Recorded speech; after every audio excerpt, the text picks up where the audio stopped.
Қайырлы күн баршаңызға, каналыма қош келдіңіз. Бүгін сіздермен үй жағдайындағы палаудың рецептімен бөлісемін. Видеоны соңына дейін қарасаңыз, сонда сізге түсінікті болады. Алдымен ыдысымызға 500 грамдай күрішімізді салып, бөлме температурасындағы жылы суымызды құйып, 5 минутқа тұндырып қоямыз. Сонда күрішіміз жақсы пісетін болады. Және менде 300-400 грамдай ет, мендегі жылқының еті, сосын жылқының майы. Егер майды ұнатпасаңыздар, баста қуырып жіберіп, сосын алып тастасаңыздар болады. Қойдың майымен де өте дәмді болып шығады. Жылқының немесе сиырдың, қойдың етімен жасай берсеңіздер, өте дәмді болып шығады. Майымызды осындай видеодағыдай кубиктап турап аламыз. Және мендегі 2 орташа үлкендіктегі пиязымызды дәл видеодағыдай майдалап турап аламыз. Пияз қанша көп болса, палауымыз сондай өте дәмді болып шығады. Мен палауға бір сары сәбіз және қызыл сәбіз қостым. Сары сәбізбен палау өте дәмді болып шығады. Сәбіздерімізді дәл видеодағыдай солонка ретінде турап аламыз.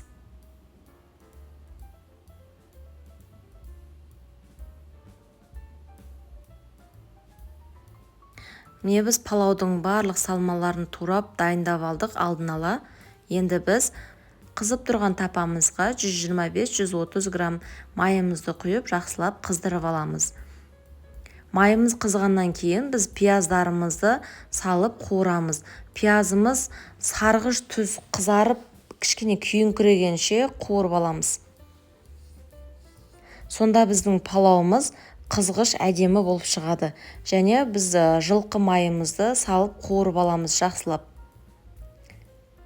Міне біздің пиязымыз қуырылып шықты. Енді етімізді салып жақсылап тағы да қуырып аламыз бір 5-10 минуттай.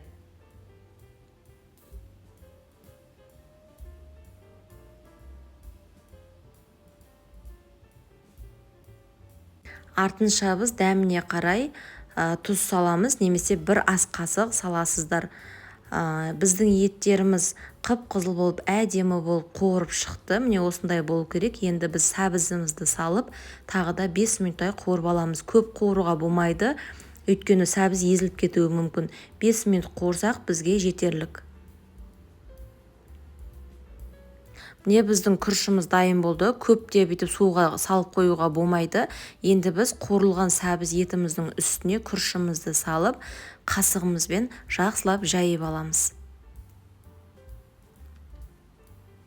Дәл видеода көрсетілгендей қасықтарымызбен жақсылап жайып алып, үстінен қайнаған ыстық суымызды құямыз. Суды көп құюға болмайды. Күріштен 1 см, 2 см асып тұру керек. Сонда күріш жақсы піседі. Күріштеріміз осындай бұрқылдап қайнағаннан кейін, осылай суы тартылады. Суы тартылғаннан кейін, жанындағы күріштің барлығын дәл видеода көрсетілгендей ортаға жинап аламыз. Дәміне қарай зіре салсаңыздар болады. Менің балдарым жемейтін болғандықтан мен салған жоқпын.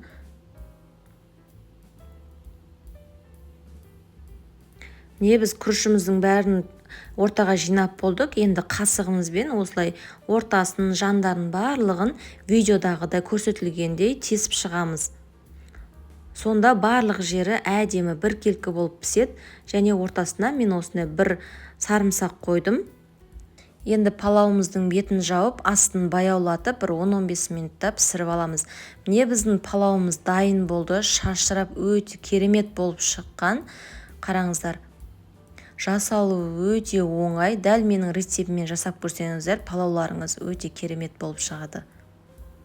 Палауымызды жақсылап араластырып аламыз. Сәбіздермен, еттермен араласқаннан кейін біз ыдысымызға салып, столымызға ұсынамыз. Менің рецептімен жасап көріңіздер, өте дәмді болып шыққан. Және менің каналыма тіркеліп кетуді ұмытпаңыз. Алда көптеген пайдалы рецепттер болады. Сіздермен болған Динара, ас болсын.